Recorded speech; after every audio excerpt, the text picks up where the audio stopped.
चलो भाई देखो,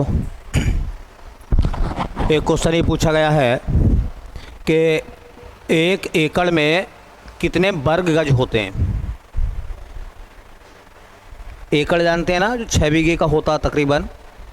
तो कह रहे हैं कि 1 एकड़ में कितने वर्ग गज होते हैं। 4840 वर्ग गज होते हैं, 4550 वर्ग गज होते हैं, 5248 वर्ग गज होते हैं, या 4482 वर्ग गज होते हैं।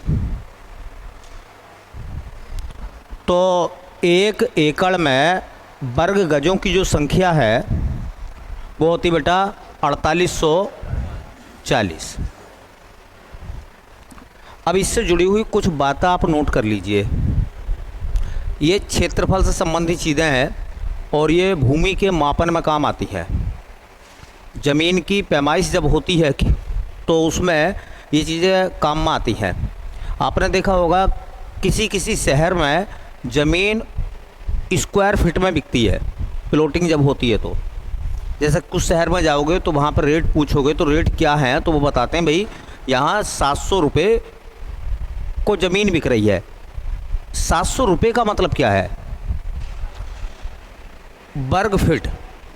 1 वर्ग मीटर लंबाई मतलब 1 फीट लंबाई और 1 फीट चौड़ाई, तो उसका क्षेत्रफल 1 वर्ग हो जाएगा, वो 700 रुपये की है। कुछ शहर ऐसे होंगे जहाँ गज में ज़मीन बिकेगी। अब गज में ज़मीन बिकेगी, एक गज बनाया जाए अगर वर्ग फीट का, तो 1 गज में, 1 वर्ग गज में 9 वर्ग फीट होते हैं, तो रेट भी 9 गुना हो जाएगा फिर। तो अगर किसी शहर में ज़मीन 700 रुपये स्क्वायर फीट बिक रही है, तो बताइए वो कितने वर्ग गज को बिकेगी। तो वर्ग गज जो होता है वो वर्ग फीट का 9 गुना होता। कितना गुना? 9 गुना, क्योंकि 1 गज में जो है लगभग 3 फीट होते हैं। तो 1 गज इधर ज़मीन नाप ली, 1 गज चौड़ाई नाप ली, तो 3 फीट ये हो गई और 3 फीट ये हो गई। भाई जैसे ये कमरा है, ये मान लो 1 गज का है, ठीक है। अब 1 गज में हो गए कितने फीट? 3, और 1 फीट 1 गज इसकी चौड़ाई है, तो चौड़ाई भी कितनी हो गई?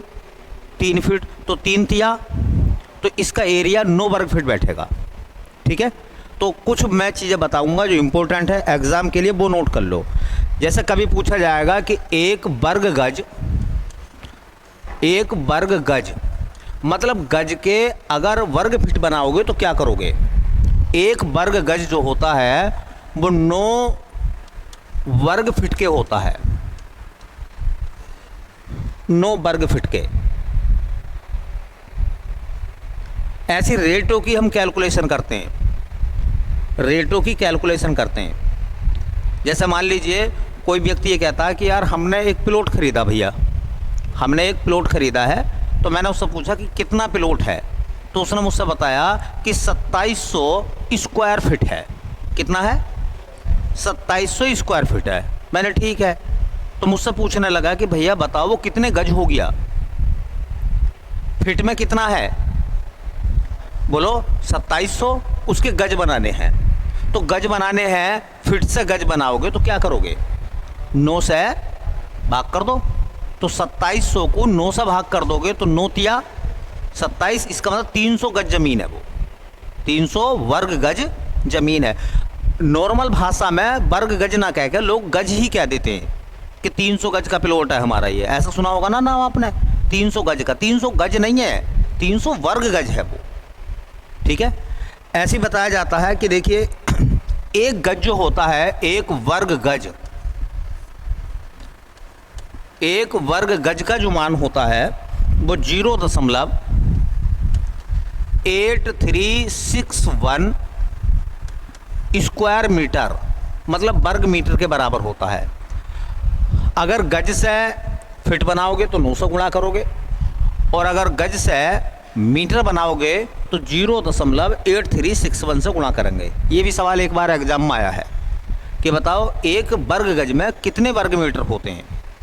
तो 0.8361 कहो, ठीक है, नहीं कहो कोई बात नहीं, दशमलव के 2 अंक तक बोल दो, 0.83। ऐसी सवाल आता है कि एक वर्ग गट्ठा, गट्ठे का चलन गांव में होता है ना, खेती की ज़मीन को नापने में। खेत में जो ज़मीन होती है जिस पर खेती बाड़ी हम लोग करते हैं, उसे गांव में लोग गट्ठे में भी तो नापते हैं ना। तो एक वर्ग गट्ठा जो होता है वो होता है भैया 6.3232 वर्ग मीटर के। एक बिस्वा, बिस्वा समझते हैं, बिस्वे को कहीं कहीं बीसा बोलते हैं, बीसा। तो एक बीसा जो होता है वो 20 वर्ग गट्ठे के बराबर होता है। 20 वर्ग गट्ठा, 20 वर्ग गट्ठे का मतलब समझ रहे हैं ना। 5 गट्ठे ज़मीन ऐसा नाप लो लंबाई में, 4 गट्ठे चौड़ाई में नाप लो, तो 4 पंजे 1 बीसा बन गया। कितना बन गया? 1 बीसा बन गया। और 1 बीघा जो होता है वो 20 बीसे का होता है, कहीं कहीं 16 का भी होता है। बड़े और छोटे गट्ठे होते हैं ना, तो याद रखो 1 बीघा जो होता है, 1 बीघा ज़मीन जो होती है वो होती है बेटा 20 बीसे के। और 1 एकड़ जो होता तकरीबन, आपने सुना होगा, 1 एकड़ ज़मीन लगभग होती है 6 बीघा।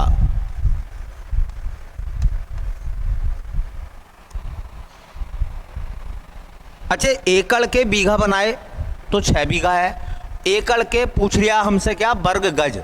तो 1 एकड़ में अगर आप वर्ग गज बनाओगे तो 4840 वर्ग गज आएंगे 1 एकड़ में। एक नाम सुना होगा, 1 एयर।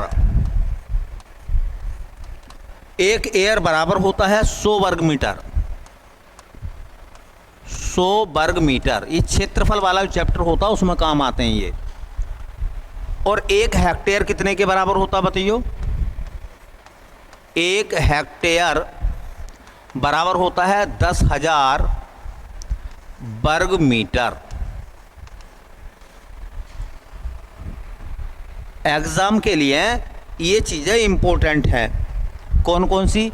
जैसे 1 वर्ग गज की वैल्यू कितनी होती है ये बताओ, ये इम्पोर्टेंट है। देखो एक वर्ग गज में कितने वर्ग मीटर होते हैं ये इम्पोर्टेंट है एग्ज़ाम के लिए, ठीक है। 1 एकड़ में कितने वर्ग गज होते हैं ये इम्पोर्टेंट है एग्ज़ाम के लिए। 1 एयर में कितने वर्ग मीटर होते हैं ये इम्पोर्टेंट है एग्ज़ाम के लिए। और 1 हेक्टेयर बराबर होता है 10,000 वर्ग मीटर, ये इम्पोर्टेंट है। 4 बातें इम्पोर्टेंट हैं, एग्ज़ाम में पूछी जाती हैं। हालांकि अगर कायदे में देखोगे तो पैमाइश के लिए इनके अलावा भी और बहुत सारी चीज़ें होती हैं नापने के लिए, ठीक है। वर्ग इंच होते हैं, वर्ग सेंटीमीटर होते हैं, वर्ग मिलीमीटर होते हैं, सबकी पैमाइश अलग अलग होती है। लेकिन ज़मीन को वर्ग सेंटीमीटर में सुना कोई नापता? ज़मीन बड़ा एरिया होता है, सेंटीमीटर में कहाँ नापेंगे आप, या मिलीमीटर में क्यों नापेंगे आप? उसे गज में, फिट में, ठीक है, इस तरीके से हम नापते हैं। चलिए अगला सवाल सुनिए। अगले सवाल में बोल रहे थे हमसे, कह रहे हैं रिजर्व बैंक ऑफ इंडिया मतलब आरबीआई की स्थापना किस वर्ष हुई थी? सब बच्चे जानते हैं आरबीआई की स्थापना कब हुई थी। भारतीय रिजर्व बैंक तो 1941 में, 1940 में, 1937 में या 1935 में? 35 में। तो एक हेडिंग बना दीजिए, भारतीय रिजर्व बैंक। भारतीय रिजर्व बैंक,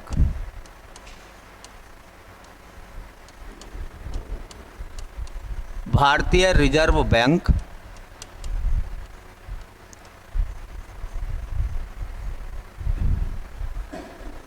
इसी को शॉर्टकट में हम बोलते हैं RBI.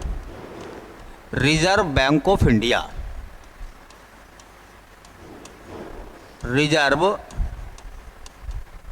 Bank of India, RBI. आपने आरबीआई का नाम तो खूब सुना होगा, अखबार में, नोटों पर, भारतीय करेंसी पर आरबीआई लिखा हुआ है। तो पहला सवाल यह है कि आरबीआई की जो स्थापना हुई थी वो किस आयोग की सिफारिश पर हुई थी? आयोग का नाम क्या था? किस आयोग की सिफारिश पर भारत में आरबीआई को बनाया गया? तो हिल्टन यंग आयोग। कौन सा था? हिल्टन यंग आयोग, हिल्टन यंग आयोग। ये कमीशन बना था 1925-26 में। 1925 में ये कमीशन बना था। एक्चुअल में क्या हुआ था, मैं आपको बात बताऊं, भारत पर अंग्रेज़ों की हुकूमत थी, भारत अंग्रेज़ों का उपनिवेश था। तो बेल्जियम की राजधानी ब्रुसेल्स में एक सम्मेलन हुआ। उस सम्मेलन में ये तय किया गया कि प्रत्येक उपनिवेश देश का अपना एक केंद्रीय बैंक होना चाहिए। इसको ध्यान में रखते हुए हिल्टन यंग आयोग का गठन किया गया 1925 में। ठीक है। इस कमीशन की सिफारिश के आधार पर भारत में आरबीआई एक्ट आया। आरबीआई तो समझ रहे हैं ना, reserve bank of India act मतलब अधिनियम। ये भी क्वेश्चन पेपर में सवाल पूछा गया है कि आरबीआई अधिनियम कब का था।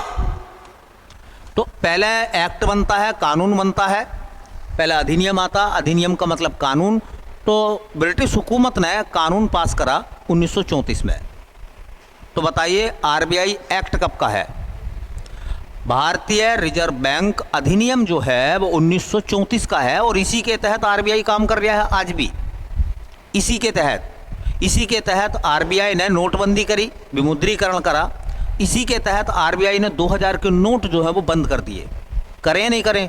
तो पूछने लगेगा सवाल तुमसे, बताइए किस अधिनियम के तहत आरबीआई ने 2000 के नोट को बंद कर दिया है? तो अधिनियम कौन सा लगाओगे? आरबीआई अधिनियम 1935। ठीक है, आरबीआई अधिनियम 1935। इस अधिनियम के तहत आरबीआई की स्थापना कब हुई थी? आरबीआई की स्थापना, रिजर्व बैंक ऑफ इंडिया का गठन किया गया 1 अप्रैल। आरबीआई कब बना था?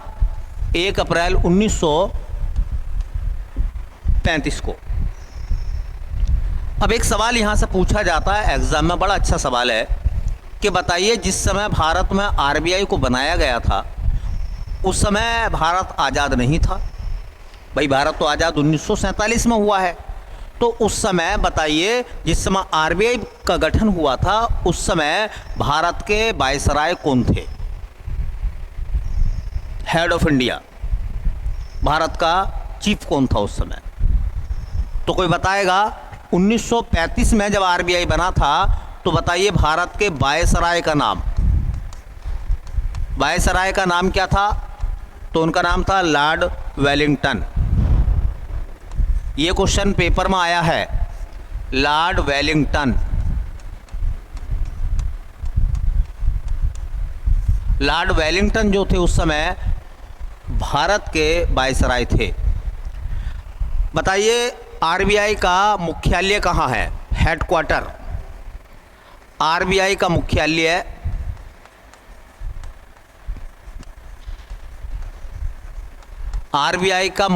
कहते हैं हेडक्वार्टर को। तो देखो ध्यान से सुनना है, आरबीआई का जो हेडक्वार्टर है शुरू में कलकत्ता था। अगर ऐसा पूछा लगेगा कि बताओ प्रारंभ में आरबीआई का मुख्यालय कहाँ था, तो प्रारंभ में आरबीआई का मुख्यालय बनाया गया था कहाँ? कलकत्ता में। ये बना था प्रारंभ में। प्रारंभ में का मतलब है 1935 में, और 1937 से आरबीआई का मुख्यालय आ गया था कहाँ? मुंबई। इस समय आरबीआई का मुख्यालय कहाँ है वर्तमान में? तो मुंबई में कब से आया है ये? 1937 से। तो आरबीआई का वर्तमान जो प्रेजेंट में हेडक्वार्टर है वो कहाँ है? कहाँ है? मुंबई में है। आरबीआई का कहाँ है? मुंबई में है। आरबीआई की प्रारंभिक पूंजी कितनी थी? आरबीआई की प्रारंभिक पूंजी समझ रहे हैं? जब कोई बैंक बनता है तो पहले उसमें पैसा लगाया जाता है। तो आरबीआई को जब इस्टेब्लिश किया गया था, आरबीआई की जब स्थापना हुई थी, तो कितने रुपए लगाकर आरबीआई को बनाया गया था? 5 करोड़ रुपए। उस दौर में 1935 में 5 करोड़ रुपए से आरबीआई को स्टार्ट किया गया था। तो प्रारंभिक पूंजी कितनी थी उसकी? 5 करोड़ रुपए। एक और सवाल बनेगा, बहुत अच्छा है, पेपर में खूब आता है, कि बताओ आरबीआई का राष्ट्रीयकरण कब हुआ है? बहुत आता सवाल ये, आरबीआई का राष्ट्रीयकरण।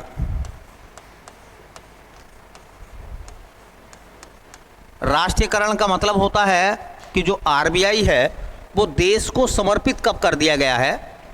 भारत में आरबीआई का राष्ट्रीयकरण हुआ है 1 जनवरी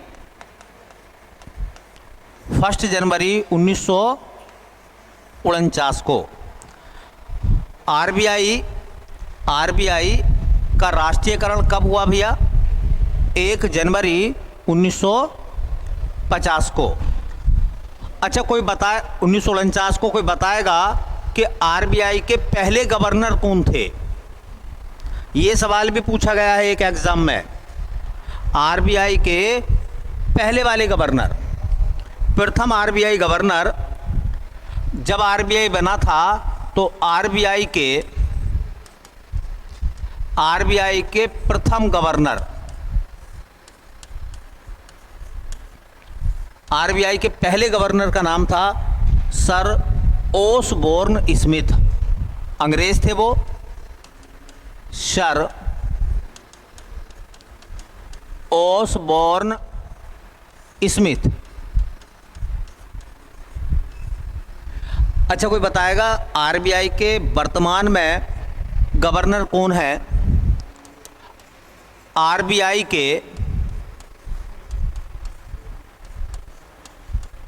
वर्तमान गवर्नर, उनका नाम है शक्तिकांत दास। आरबीआई के वर्तमान गवर्नर हैं शक्तिकांत दास। उनका नंबर कौन सा बताइए? 25वें हैं। अब तक आरबीआई में गवर्नरों की संख्या 25 हो चुकी है।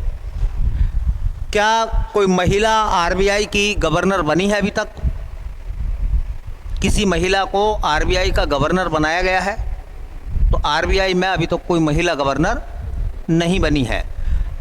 उस भारतीय प्रधानमंत्री का नाम बताइए जो देश के प्रधानमंत्री भी रहे और आरबीआई के गवर्नर भी रहे हैं। ये सवाल ना रेलवे में पूछा गया था और क्वेश्चन इस तरह से पूछा गया था कि उस भारतीय प्रधानमंत्री का नाम बताइए जिसके भारतीय मुद्रा पर हस्ताक्षर हैं। क्या भारतीय प्रधानमंत्री इंडियन करेंसी पर हस्ताक्षर करता है? नहीं करता। लेकिन एक प्रधानमंत्री हैं जिनके हस्ताक्षर मिलते हैं, मनमोहन सिंह। क्योंकि मनमोहन सिंह आरबीआई के गवर्नर भी थे और वो बाद में भारत के प्रधानमंत्री भी बने। तो इसलिए इम्पोर्टेंट क्वेश्चन बनता हमारे लिए, आरबीआई के गवर्नर और भारत के प्रधानमंत्री। आरबीआई के गवर्नर व भारत के प्रधानमंत्री। भाई, वर्तमान प्रधानमंत्री नरेंद्र मोदी हैं। क्या वो भारतीय करेंसी पर हस्ताक्षर कर सकते हैं? नहीं कर सकते। भारतीय करेंसी, भारतीय नोटों पर हस्ताक्षर किसके होते हैं? आरबीआई के गवर्नर के होते हैं। तो एकमात्र ऐसे व्यक्ति जो आरबीआई के गवर्नर भी रहे और वो बाद में देश के प्रधानमंत्री बने, उनका नाम डॉक्टर मनमोहन सिंह। डॉक्टर मनमोहन सिंह। कब से कब तक वो आरबीआई के गवर्नर रहे थे? 1982 से लेकर 1985 तक। और ये आरबीआई के 15वें गवर्नर थे। कौन सा नंबर आता है इनका? 15वें गवर्नर थे। एक और क्वेश्चन पूछा जाता है कि भारत का केंद्रीय बैंक कौन सा है, बताइए। भारत का केंद्रीय बैंक कौन सा है?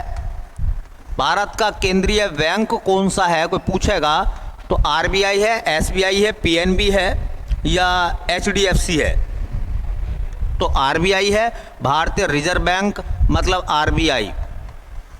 आरबीआई जो है वो भारत का केंद्रीय बैंक है, central bank of India. Central bank of India क्या है? आरबीआई। अमेरिका का केंद्रीय बैंक कौन सा है?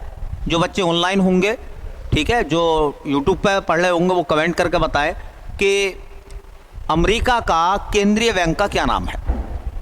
हर देश का एक केंद्रीय बैंक होता, ऐसे अमेरिका का पूछते हैं कि अमेरिका का केंद्रीय बैंक का नाम क्या है। ठीक है, भारत का केंद्रीय बैंक कौन सा है? आरबीआई। तो मैंने पूछा कि अमेरिका का केंद्रीय बैंक कौन सा है। ठीक है, चलिए एक और सवाल है कि आरबीआई का काम क्या है? आरबीआई का काम क्या है? भारतीय रिजर्व बैंक ऑफ इंडिया करता क्या है? भारतीय रिजर्व बैंक मतलब आरबीआई क्या करता है? 2-3 बातों में अपनी बात को हम लोग खत्म करेंगे। आरबीआई का काम, आरबीआई का काम होता है मुद्रा का निर्गमन करना। मुद्रा का निर्गमन करना, मुद्रा का निर्गमन करना, इस बात का मतलब समझ लेना, नोटों को कौन जारी करता है। जैसे 2000 का नोट, 500 का नोट, 1000 का नोट, 100 का नोट, 200 का नोट, ये जितने भी नोट हैं 1 रुपये को छोड़कर, 1 रुपये के नोट को छोड़कर बाकी जितने भी नोट हैं वो कौन जारी करता है? आरबीआई। तो निर्गमन का मतलब होता है जारी करना। आरबीआई नोटों को जारी भी कर सकता है, तो आरबीआई नोटों को बंद भी कर सकता है। अभी 2000 का नोट बंद कर दिया, किसने बंद करा? आरबीआई ने। विमुद्रीकरण करा, बोलो नोटबंदी हुई या नहीं हुई? डिमोनेटाइजेशन हुआ या नहीं हुआ? तो डिमोनेटाइजेशन किसने करा, सरकार ने कि आरबीआई ने? आरबीआई ने। ठीक है, दूसरा मौद्रिक नीति जारी करना हर 3 महीने में। मौद्रिक नीति, मौद्रिक नीति को अंग्रेजी में कहते हैं मॉनेटरी पॉलिसी। मॉनेटरी पॉलिसी, मौद्रिक नीति जारी करना। इस मौद्रिक नीति के तहत कई सारी चीज़ें आती हैं। जैसे मौद्रिक नीति में आता है बैंक दर। बैंक दर कौन जारी करता है? रेपो दर कौन जारी करता है? रेपो दर कौन जारी करता भैया? आरबीआई। रिवर्स रेपो दर कौन जारी करता है? रिवर्स रेपो दर कौन जारी करता है? आरबीआई। अच्छा बताओ, सीआरआर कौन जारी करता है? सीआरआर जारी करता है कैश रिजर्व रेशियो। ऐसे ही एसएलआर जारी कौन करता है? ये सब जो हैं बैंक दर, रेपो दर, रिवर्स रेपो दर, सीआरआर, एसएलआर, पीएलआर, ये सब जो हैं वो मौद्रिक नीति के भाग हैं, मॉनेटरी पॉलिसी के भाग हैं ये सब के सब।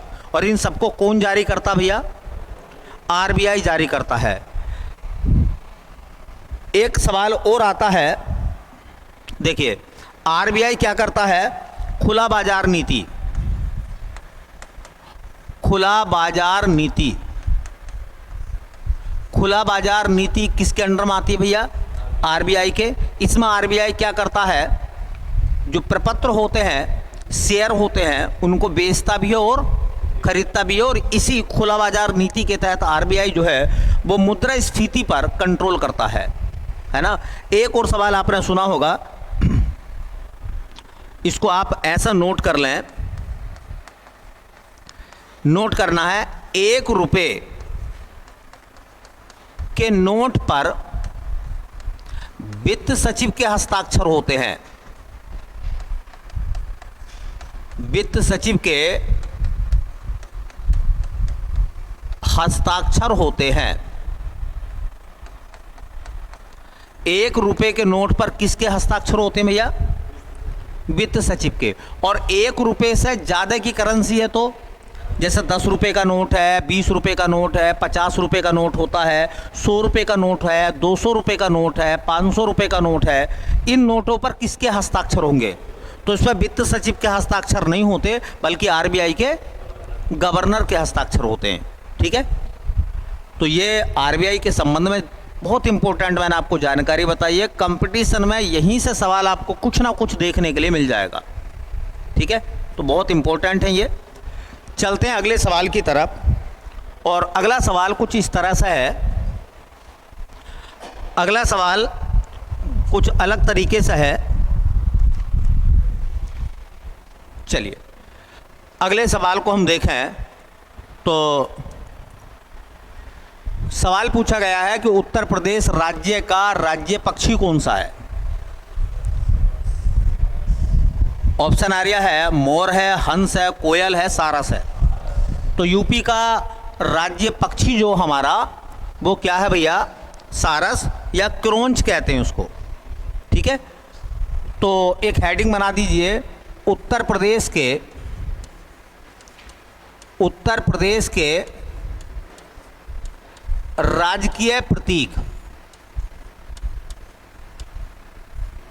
उत्तर प्रदेश के राजकीय प्रतीक, प्रतीक मतलब चिन्ह। तो इसमें कुछ बात आपको नोट करनी है। जैसे कोई पूछेगा तुमसे कि उत्तर प्रदेश की राजभाषा, ऑफिशियल लैंग्वेज, तो उत्तर प्रदेश की 2 राजभाषाएं हैं। ठीक है, पहली राजभाषा हमारी क्या? हिंदी। ऑफिशियल लैंग्वेज पहली वाली क्या हमारी बेटा? हिंदी। और हिंदी को राजभाषा का दर्जा मिला था 1947 में अक्टूबर के महीने में। अक्टूबर 1947 से हिंदी को राजभाषा घोषित कर दिया गया था उत्तर प्रदेश में।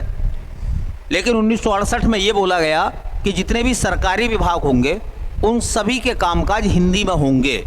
ये बात तय हुई थी कब? 1968 में। और उत्तर प्रदेश की दूसरी राजभाषा बनी उर्दू। और ये पेपर में आया भी है उत्तर प्रदेश में कि उर्दू को राजभाषा का दर्जा मिला था 1989 में। तो उत्तर प्रदेश की पहली राजभाषा हिंदी है और उत्तर प्रदेश की दूसरी राजभाषा उर्दू है। भारत का एकमात्र राज्य है जिसने संस्कृत को राजभाषा बनाया है, तो उसका नाम है उत्तराखंड। ठीक है, एक ऐसे ही आएगा, उत्तर प्रदेश का राजकीय वृक्ष, हमारा राजकीय वृक्ष, उत्तर प्रदेश का राजकीय वृक्ष कौन सा भैया? तो बताओगे को क्या नाम है उसका? उत्तर प्रदेश का राजकीय वृक्ष अशोक। तो अशोका या अशोक, अशोक का जो पेड़ है वो उत्तर प्रदेश का राजकीय है। उत्तर प्रदेश का राजकीय पशु, राजकीय पशु स्टेट एनिमल बारहसिंघा। बारहसिंघा क्या है? बारहसिंघा क्या है? हिरण की एक प्रजाति है, जैसे हंगुल है, संगोई है, इसी तरीके से। बताओ उत्तर प्रदेश में, उत्तर प्रदेश का राजकीय पक्षी, हमारे उत्तर प्रदेश का राजकीय पक्षी क्या है? और ये क्वेश्चन पेपर में हमसे पूछा था राज्य पक्षी कौन सा हमारा, तो वह है सारस। सारस को हम क्रोंच भी कहते हैं। क्या कहते हैं? सबसे ज़्यादा सारस भारत में है। भारत में भी सबसे ज़्यादा सारस जो है वो हमारे उत्तर प्रदेश में है। तो सारस को संरक्षित करने के लिए उत्तर प्रदेश सरकार ने उसको राज्य पक्षी घोषित करा है। उत्तर प्रदेश का राजकीय पशु बारहसिंघा हो गया। तो बताइए राजकीय पुष्प? पलाश। पलाश को क्या कहते हैं हम? टेंसू। 2011 में इसको स्वीकृति मिली थी पलाश को। बताइए उत्तर प्रदेश का राजकीय चिन्ह, हमारा राजकीय चिन्ह क्या है उत्तर प्रदेश का? तो तुमने देखा होगा एक वृत्त है, उस वृत्त में एक धनुष है, उसमें एक तीर भी है, और उसके बाद में उसमें दो मछली हैं। एक वृत्त के अंदर एक धनुष, एक तीर और दो मछली हैं। अब सवाल ये निकलता है कि बताइए उत्तर प्रदेश का राजकीय चिन्ह, जो एक सर्किल बना हुआ है, उस सर्किल में एक धनुष है, उसमें एक तीर लगा हुआ है और दो मछलियां हैं, आपने देखा होगा, ठीक है। तो सवाल ये कि ये चिन्ह कब आया है, इस चिन्ह को मान्यता कब मिली है? तो 1938 में, 1938 से है। बताओ उत्तर प्रदेश का राजकीय खेल क्या है? हमारा राजकीय खेल, तो उत्तर प्रदेश का राजकीय खेल है बेटा हॉकी। बता सकते हो उत्तर प्रदेश में राजकीय फल, उत्तर प्रदेश का राजकीय फल हमारा फ्रूट क्या है? तो वो है आम। एक और बात नोट कर लें, उत्तर प्रदेश की राजकीय मिठाई,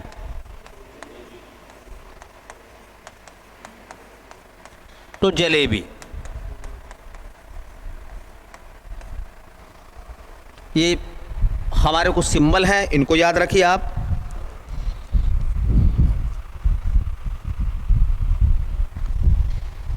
उत्तर प्रदेश में जो सिंबल हैं उनको थोड़ा याद रखिए।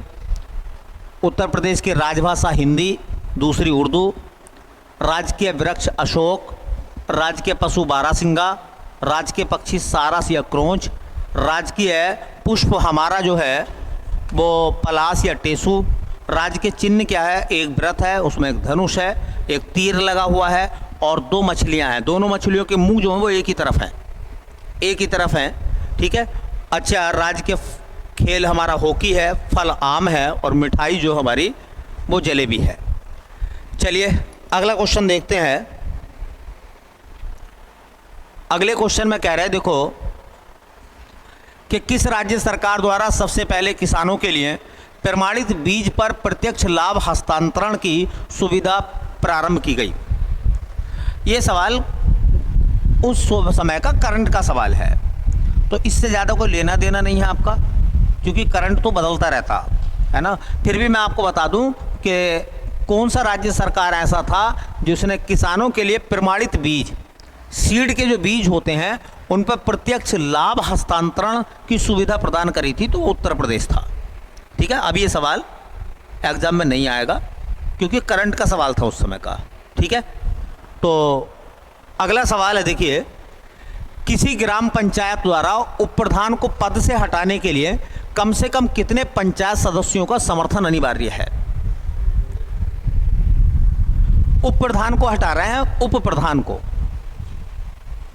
गांव के उप प्रधान को हटा रहे हैं, तो पंचायत के जो सदस्य होंगे जिनको हम वार्ड मेंबर कहते हैं, कितने वार्ड मेंबरों का समर्थन होना जरूरी है?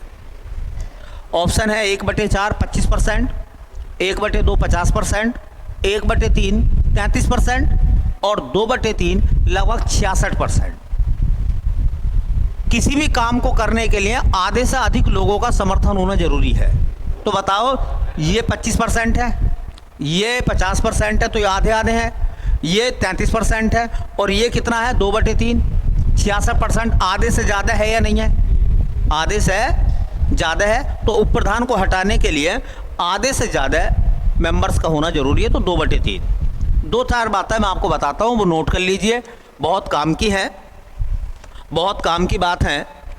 ग्राम पंचायत,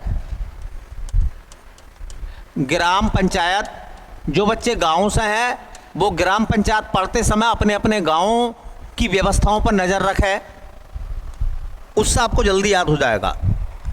देखिए, सवाल ये पूछा जा सकता है आपसे कि बताइए उत्तर प्रदेश में कितनी ग्राम पंचायत हैं? उत्तर प्रदेश में कितनी ग्राम पंचायत हैं? उत्तर प्रदेश में ग्राम पंचायतों की संख्या, उत्तर प्रदेश में ग्राम पंचायतों की संख्या कितनी है, तो वो है भैया 58,194। 58,194 हमारे यहाँ ग्राम पंचायत हैं। इतने प्रधान बनते हैं हमारे यहाँ। एक ग्राम पंचायत में एक प्रधान होता, तो 58 ग्राम पंचायतों में 58,000 ग्राम पंचायतों में 58,000 प्रधान बनेंगे। इतने सारे प्रधान हैं हमारे यहाँ। ठीक है। दूसरा सवाल है इंपॉर्टेंट, ग्राम पंचायत में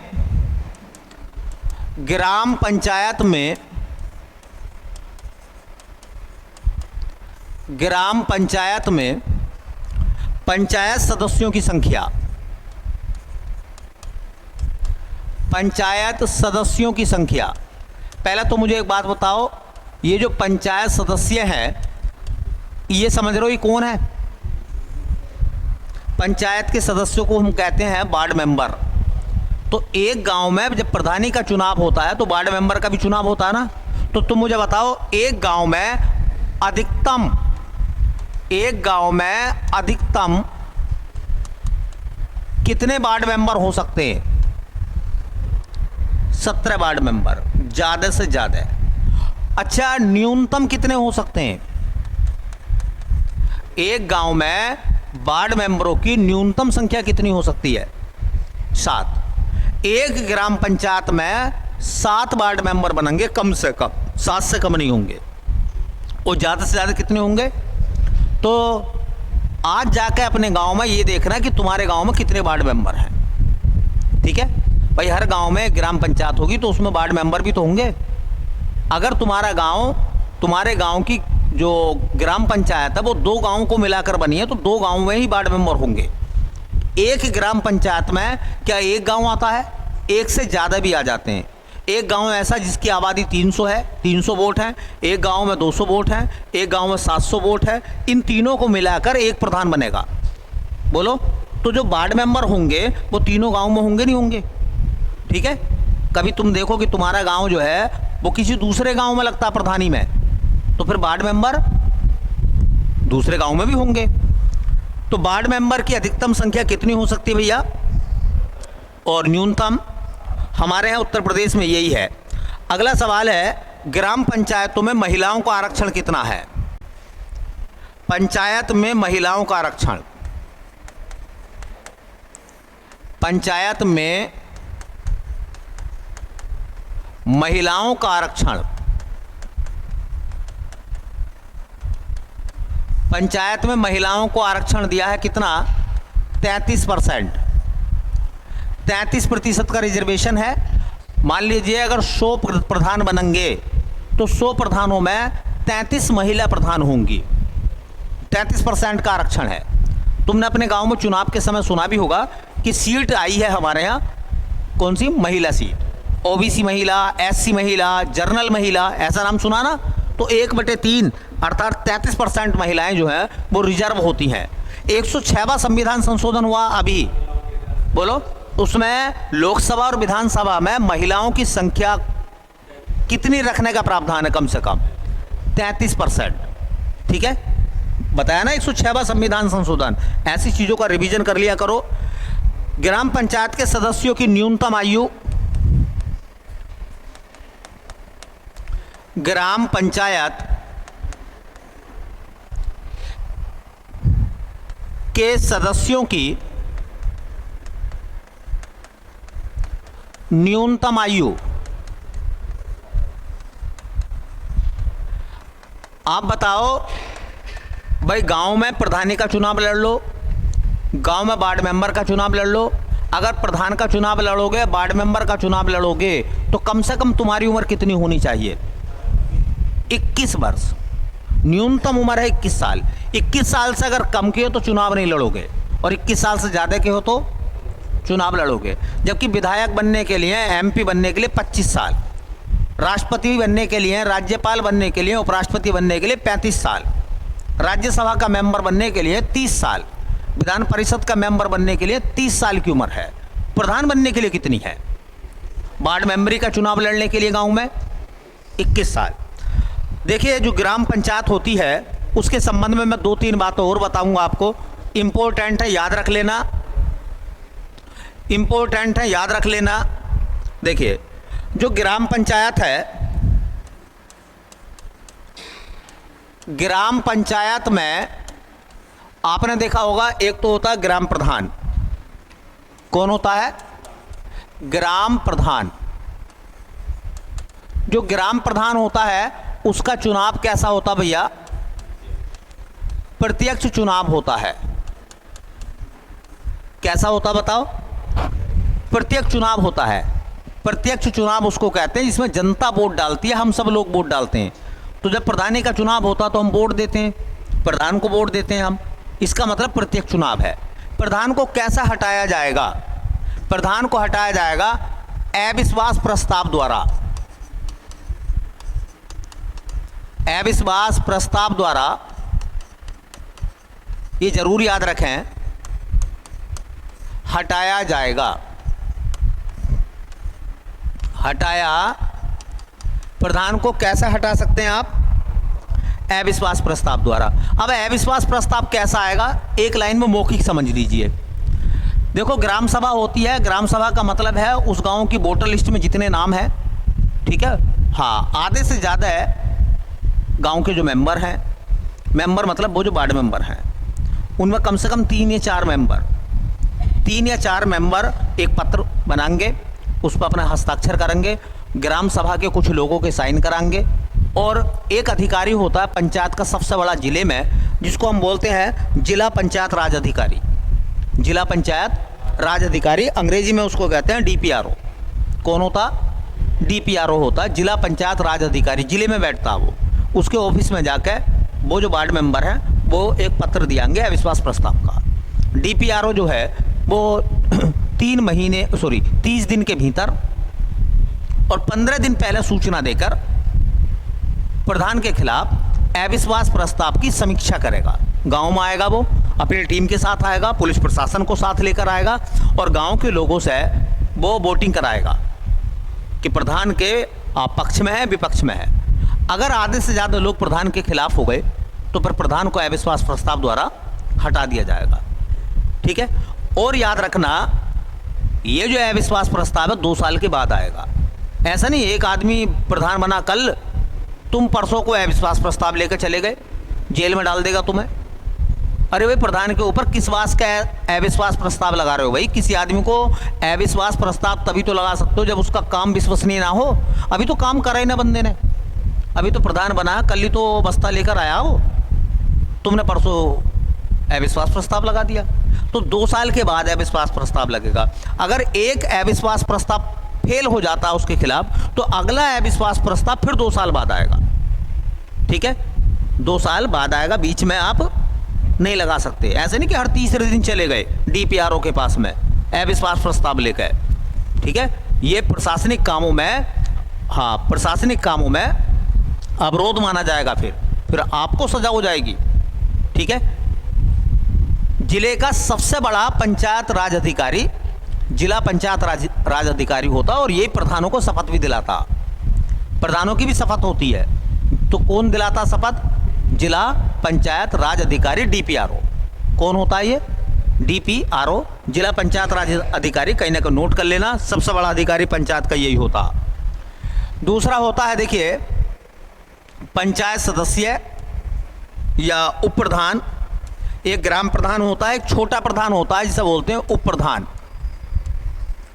ये उप प्रधान कौन होता है भैया? एक लाइन में समझ लीजिए। गांव में जो वार्ड मेंबर बनते हैं ना, जैसे मैंने बताया, एक गांव में मान लो 12 वार्ड मेंबर हैं, तो 12 वार्ड मेंबर में से वो सब मेंबर अपनी सहमति से किसी एक व्यक्ति को क्या बना देंगे? उप प्रधान बना देंगे। तो उसका चुनाव कैसा हो गया?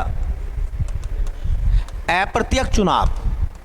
अब सवाल ये निकलता है कि अप्रत्यक्ष चुनाव हो गया किसका? किसने चुना है इसे? आम जनता ने चुना है या वार्ड मेंबर ने चुना है? अगर वार्ड मेंबर ने चुना तो वार्ड मेंबर ही हटाएंगे, बोलो। तो ये कब हटेगा? पंचायत सदस्यों के 2/3 बहुमत से इसे हटाया जा सकता है। इसे हटाया जा सकता है। पंचायत सदस्यों के, जैसे कि गांव में वार्ड मेंबर होते हैं 2/3, मान लो 12 वार्ड मेंबर हैं तो 12 का 2/3 करोगे तो 8। अगर 8 मेंबर चाहते हैं तो उसे वो हटा सकते हैं। और प्रधान को कैसे हटाया जाएगा? अविश्वास प्रस्ताव के द्वारा। ठीक है। तीसरे कैंडिडेट कौन होते हैं गांव में? उन्हें कहते हैं पंचायत सदस्य। पंचायत सदस्य जिनको हम वार्ड मेंबर कहते हैं। और इनका चुनाव कैसा होता भैया? इनका चुनाव होता प्रत्यक्ष चुनाव। प्रत्यक्ष चुनाव। बताइए ग्राम पंचायत का कार्यकाल कितने वर्ष होता है? ग्राम पंचायत का कार्यकाल, ग्राम पंचायत का कार्यकाल होता है 5 वर्ष। 2 सवालों के जवाब आपको बताने हैं, जो बच्चे YouTube पर पढ़ते हैं वो भी जवाब दें। मैं पहला सवाल का जवाब ये देना है कि जिले का सबसे बड़ा पंचायत अधिकारी कौन होता है। और दूसरा सवाल ये बताना है कि इस समय उत्तर प्रदेश में पंचायत राज मंत्री कौन है। इस समय उत्तर प्रदेश में, वर्तमान में 2024 की हम लोग बात कर रहे हैं, इस समय उत्तर प्रदेश में पंचायत राज अधिकारी कौन है। ठीक है, इन 2 सवालों का जवाब देना। ठीक है।